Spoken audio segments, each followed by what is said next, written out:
Winds across the Sacramento region left behind downed trees and power lines and also caused several fires. The cleanup is now underway. ABC 10's Peter Warner talked with city and fire officials about the busy response and why the impacts could last for days. Peter. Yeah, guys, it's still windy out here if that wasn't clear enough, but we did see the strongest of the winds yesterday, and the impacts from those strong winds are still clearly seen here throughout downtown Sacramento and here in midtown Sacramento as well. Broken branches, downed trees, just like what we're seeing over here, and debris still litter the streets, and crews are continuing cleanup efforts after a busy weekend.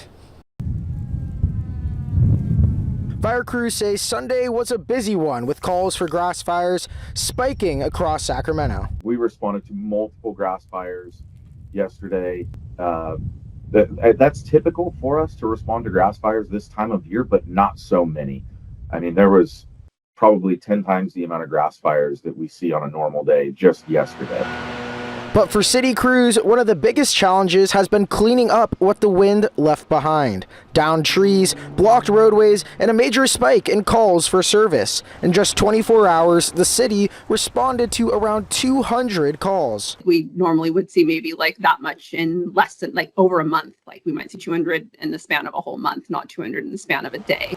And some of those fallen trees also took down power lines, leading to outages across the Sacramento area Sunday.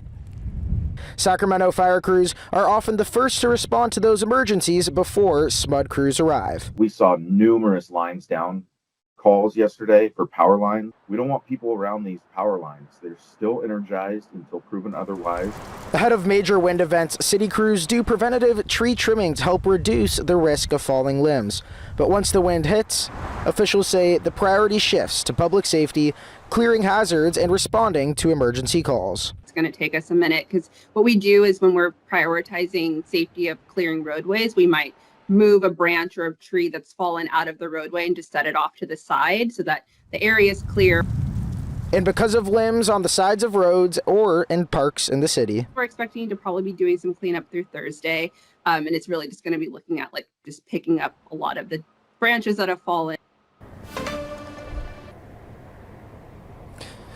Now, officials would like to remind everyone, when it comes to a dangerous situation or an emergency, you should be calling 911. Now, if you're seeing branches or trees down in the streets, you should call the city number 311. But if you are seeing tree damage here on your own property, you do have to call a private arborist. Here in Midtown Sacramento, Peter Warner, ABC 10 News. Okay, Peter, we thank you. And officials say now is a good time to also check nearby trees for any damage or weak limbs before the next weekend event. And don't forget, the ABC 10 Weather Impact Team is here for you 24/7. You can get the latest conditions anytime with live around-the-clock radar on the free ABC 10 app.